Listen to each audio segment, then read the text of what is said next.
There's a version of the internet that most people will never see, not because it's hidden in some dark corner of the web, not because it requires a password or a secret handshake, but because the moment your computer boots up, an invisible judge has already decided whether you're allowed in. And if you're one of the millions of people running Linux, in most cases, the verdict has already been passed before you've even opened your browser. You didn't do anything wrong. You didn't break any law. You just chose an operating system that isn't Windows or Mac OS, and for that single decision, entire sections of the internet quietly closed their doors on you. Read that again. This isn't a glitch. This isn't an accident. This is architecture, built deliberately, layer by layer over more than a decade. Most people assume the internet is a level playing field. Type a URL, load a page, watch a video, log into your bank, stream a show. Nobody stops to ask what's happening underneath that simple action, what's being checked, verified, and silently rejected in the milliseconds before the page even renders. But for Linux users, that hidden verification process has become a minefield. And what's happening right now in 2026 is not a story about an old operating system falling behind. It's a story about who gets to control what trustworthy even means on the internet, and what happens when that definition is written by the very companies that profit from excluding you. Let's start with something almost every Linux user has experienced firsthand: trying to watch a video and hitting a wall that makes no sense. You open Netflix or HBO Max or Crunchyroll, and instead of your show, you get an error code, a blank screen, or video capped at a resolution so low it looks like it was recorded on a flip phone. The reason has a name: Widevine. It's a piece of technology owned by Google, embedded into browsers, that decides whether you're allowed to decrypt and watch video content at all. And here's where it gets worse. Widevine doesn't just check whether you paid for a subscription, it checks the security level of your entire operating environment. There are 3 tiers. Level 1 is the trusted tier. Full resolution, full access, reserved mostly for locked down, verified systems. Level 2 restricts you below high definition. Level 3, the lowest tier, caps your video at a resolution so poor it barely qualifies as watchable, and it happens to be the tier that Linux systems are shoved into by default when they're allowed to play anything at all. Think about what that means. It's not that Linux doesn't support video streaming. It's that the streaming companies and the DRM providers made a decision, and that decision was to treat an entire operating system as inherently less trustworthy, regardless of who's actually sitting behind the keyboard. Microsoft's own Edge browser, a browser built by one of the largest software companies on Earth, disabled Widevine DRM on Linux entirely. Not hasn't gotten around to it yet, disabled it. Users trying to watch content on platforms like Crunchyroll or NBA's streaming service found the feature quietly turned off, with Microsoft confirming there was no supported path around it beyond community workarounds that could break at any time. And this is where everything changes in how you should read that fact. If a browser built by Microsoft won't fully support video decryption on Linux, this isn't a technical limitation. It's a business decision about which users are worth accommodating and which ones aren't. But video streaming is only the visible tip of something far larger. According to informed technical analysis circulating through open source communities, the real battle isn't about whether you can watch a TV show. It's about who gets to certify that your device, and by extension you, can be trusted at all. And the company sitting at the center of that battle, again, is Google. In 2023, Google's engineers quietly proposed something called the Web Environment Integrity API. On paper, it sounded almost reasonable, a way to fight bots, fraud, and fake engagement on the internet.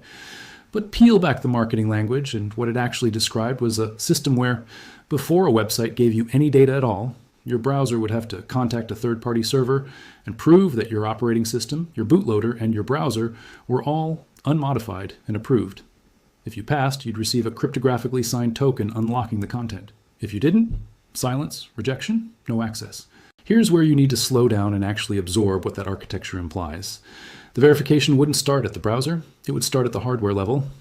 A security chip checking the bootloader checking the operating system checking the browser, all before a single web page ever loaded. And what happens to systems that don't fit into that chain of hardware-backed trust?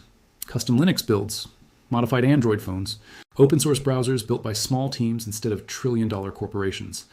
According to the very engineers who criticized the proposal from inside the tech industry, the honest answer was blunt. No Linux, no Steam Deck, no custom ROMs, no rooted devices. If you are in control of your own device, you get locked out, not metaphorically, architecturally. The backlash was immediate and fierce. Mozilla came out publicly against it. Vivaldi called it simply dangerous. Developers across the open web pointed out what should have been obvious, that a system requiring central approval before you could access basic information was, in practice, indistinguishable from a DRM gatekeeper bolted onto the entire internet. not just onto video files. The public pressure worked, at least on the surface. By November 2023, Google formally abandoned the Web Environment Integrity API and pulled the prototype out of Chromium. Victory, right? But here's the twist nobody wants to talk about. And this is where the story stops being a simple win for the open web. Google didn't walk away from the idea. It walked away from the name. What replaced it was something narrower, quieter, and far less publicized. The Android WebView Media Integrity API rolled out to developers through 2024 and expanded since. It applies specifically to apps that embed web content, and it does exactly the same thing the original proposal wanted to do, just scoped down to a battlefield where nobody was watching closely enough to object. And this is the part that should genuinely unsettle you. The underlying appetite for device attestation never went away. It simply migrated into places where the fight had already been fought and won years earlier. The mobile ecosystem, where Google's Play Integrity API and Apple's App Attest already dictate, silently, which devices are permitted to run which apps at all. This is not chaos, this is strategy. Because once you understand how Play Integrity already works on Android, you start to see the blueprint for where the rest of the internet is quietly being dragged. Root your Android phone, meaning actually take control of hardware you own, and watch what happens. Banking apps stop working. Google Pay refuses to load. Streaming apps degrade or vanish.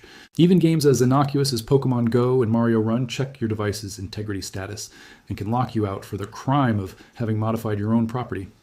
This isn't a hypothetical dystopia. It's already deployed, already normalized, and already accepted by the vast majority of users who never even notice it's happening, because they never rooted their phone in the first place. The 95% compliance rate that companies count on is exactly what makes the other 5%. The technically capable, the privacy conscious, the Linux and open source community, so easy to write off as an acceptable loss. Now bring that same logic back to the desktop, back to Linux, and the picture sharpens into focus. Banking platforms across the world have increasingly adopted device attestation and browser fingerprinting checks that quietly flag non-standard configurations. Anything that isn't a fully updated mainstream browser on a fully approved operating system gets treated with heightened suspicion, sometimes blocked from certain features outright, sometimes forced through additional verification loops that never trigger for users on Windows or Mac OS. The justification is always fraud prevention. And to be fair, fraud is real, and the financial cost of it is enormous. But the effect, intentional or not, is that an entire category of legitimate, technically literate users gets swept into the same bucket as bad actors simply because their operating system doesn't produce the cryptographic fingerprint that banks and payment processors have decided to trust. And then there's gaming, an entire industry where the exclusion of Linux isn't a side effect anymore. It's policy. Here's where the escalation becomes almost impossible to ignore. Kernel-level anti-cheat software, onto programs like Riot's Vanguard, Easy Anti-Cheat, and BattlEye, now runs with the highest level of privilege your computer's processor allows, deeper access than even you, the owner of the machine, typically have. Vanguard loads at boot before Windows even finishes starting up. It keeps running continuously in the background, whether or not you're playing a game. Think about what that means for a second. Software from a video game company now has the authority to inspect processes, drivers, and system behavior at a level normally reserved for the operating system itself. And this software, almost universally, does not run on Linux. Titles like Valorant and League of Legends simply refuse to launch. Rainbow Six Siege, locked out entirely. Destiny 2, locked out entirely. EA Sports FC, locked out entirely. Rust will technically launch under Linux, but the moment you try to connect to a protected server, you're rejected, funneled only toward self-hosted servers that almost nobody plays on. But here's where it gets worse. And this is the part that should genuinely alarm anyone who thought this was simply about competitive integrity in video games. In 2026, Riot's Vanguard team discovered a firmware-level vulnerability across major motherboard brands: Asus, Gigabyte, MSI, ASRock, where a security gap in the boot process allowed direct memory access attacks to bypass anti-cheat protections entirely. Riot's response wasn't just a software patch. It was a Riot coordinating actual BIOS firmware updates with hardware manufacturers, effectively requiring players to modify their motherboard's core firmware just to be allowed to play a video game. Read that again. A private gaming company reached a stage of technical authority over consumer hardware that used to belong exclusively to the hardware manufacturers themselves. Players who didn't comply were locked out with restriction messages until they flashed new firmware and enabled specific security settings. This is not an operating system problem anymore. This is a demonstration of exactly how far the attestation model can reach: hardware, firmware, kernel, browser, all the way up to whether you're allowed to click play. What most people are not seeing is the pattern connecting all of this: streaming DRM, browser attestation proposals, banking fraud systems, and kernel-level gaming security. Because each one gets reported, when it's reported at all, as an isolated technical story. A niche complaint from Linux forums here, a gaming controversy there, a banking app glitch somewhere else. But according to the engineers, developers, and security researchers who've spent years watching this unfold from the inside, these aren't separate stories. They are fragments of the same underlying shift, the internet moving away from an open system where any device running any software could participate, toward a permissioned system where participation requires proof of compliance with standards set by a small number of massive corporations. Apple, Google, Microsoft, Riot, the companies that happen to control the operating systems, the browsers, and the attestation infrastructure that decide, increasingly, who gets to be part of the modern internet at all. And here's the part that turns this from a technical inconvenience into something closer to a structural power shift. Linux isn't a fringe hobbyist toy anymore. It underpins the servers that run most of the internet. It's the foundation of Android itself. It runs on the Steam Deck, a device that introduced an entire new generation of gamers to Linux without most of them even realizing it.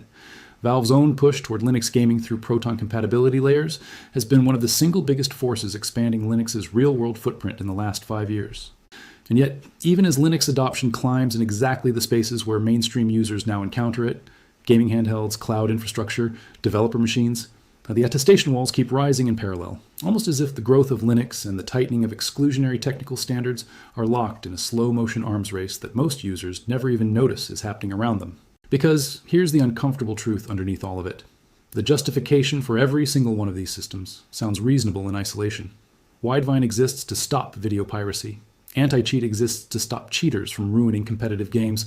Banking attestation exists to stop fraud. Device integrity checks exist to protect payment systems from being exploited by malicious actors. Every individual brick in this wall was laid down with a defensible reason. But walls built one reasonable brick at a time are still walls. And the people making the decisions about where those bricks go are not neutral referees. They are the same companies that benefit financially from funneling users toward a small number of approved, monetizable, tightly controlled platforms. Chrome's dominant market share, controlling somewhere between 70 and 85% of the browser market, depending on how you measure it, isn't just a business statistic. It's leverage. It's the reason a company can propose an attestation system, get pushback, quietly rename it, and roll it out anyway in a smaller, less visible form because there's no realistic alternative browser ecosystem large enough to force real accountability. Think about what that concentration of power actually means for the future of an open internet. If the dominant browser, the dominant mobile operating systems, and the dominant anti-fraud infrastructure are all controlled by the same handful of companies, then trust on the internet stops being a technical measurement and becomes a policy decision made in a boardroom. And policy decisions made in boardrooms are not accountable to the same standards as open protocols built by international standards bodies. They can change overnight. They can expand overnight. What's blocked today as a fraud prevention measure could, tomorrow, quietly expand to block ad blockers, alternative browsers, or any piece of software that threatens a company's advertising revenue. And there would be little any individual user could do about it because the attestation chain runs from the hardware up, and users don't control the hardware's root of trust. Apple doesn't. Google does. Microsoft does. You don't. This is where the consequences stop being abstract and start becoming personal. If you're a journalist working from a hardened Linux laptop, specifically because you don't trust mainstream operating systems with your source material, you may find yourself locked out of essential financial or communication platforms. Not because you did anything wrong, but because your security posture doesn't match what a corporate attestation system considers safe. If you are a developer testing software in a virtual machine, a practice fundamental to how modern software engineering works, you may find entire categories of applications, banking, streaming, gaming, refusing to run at all, because virtual machines are treated by these systems as inherently suspicious environments, indistinguishable from a hacker's sandbox. If you are simply someone who values owning your hardware outright, who wants the freedom to modify, inspect, and control the software running on a machine you paid for, you are, structurally, being pushed toward a smaller and smaller set of approved configurations, one exclusion at a time. And this is where the future becomes genuinely uncertain, because there are two very different directions this could go, and right now, nobody, not the engineers building these systems, not the regulators watching from a distance, not the open source communities pushing back, can say with confidence which direction wins. On one side, there's real mounting regulatory attention on exactly this kind of gatekeeping. Antitrust scrutiny of Google's dominance over Chrome and Android has intensified across multiple jurisdictions, and device attestation systems that functionally exclude entire categories of legitimate hardware and software are exactly the kind of anti-competitive behavior regulators have started to circle. If that pressure translates into real enforcement, the current trajectory could slow or even reverse, forcing companies to build systems that verify behavior, rather than punish an entire operating system by association. On the other side, the economic incentives pushing toward more attestation, not less, are enormous and accelerating. Streaming piracy costs the industry billions of dollars annually. Gaming companies lose massive revenue to cheating ecosystems, sophisticated enough to sell subscription-based hacks. Financial fraud losses climb every year, and every company facing those losses has a straightforward defensible business case for tightening device verification requirements even further. Each of those pressures independently pushes toward exactly the kind of hardware-rooted trust chain that locks out anything that isn't mainstream, anything that isn't corporate approved, anything that isn't Windows, Mac OS, iOS, or standard Android. And the harder each of those industries gets squeezed by fraud and piracy, the more tempting it becomes to simply widen the attestation net rather than build smarter, more targeted defenses. So where does that leave the millions of people who chose Linux, not out of stubbornness, not out of nostalgia, but because they wanted to actually own and control the machines sitting in front of them? Right now, they exist in an increasingly narrow set of spaces the internet still allows them to occupy freely. Spaces that themselves depend entirely on the goodwill of companies who could close them off tomorrow with a single policy update. Nothing about the current arrangement is guaranteed. Nothing about it is protected by law in most of the world. It exists because, for now, enough of the internet's infrastructure was built before this attestation model matured into its current form. But infrastructure gets rebuilt, standards get replaced, and every year the list of things Linux users quietly cannot do, stream in full resolution, play major competitive games, sometimes even access certain banking features without friction, grows a little longer, one reasonable sounding restriction at a time. The real story is not that Linux is falling behind technologically. It never was.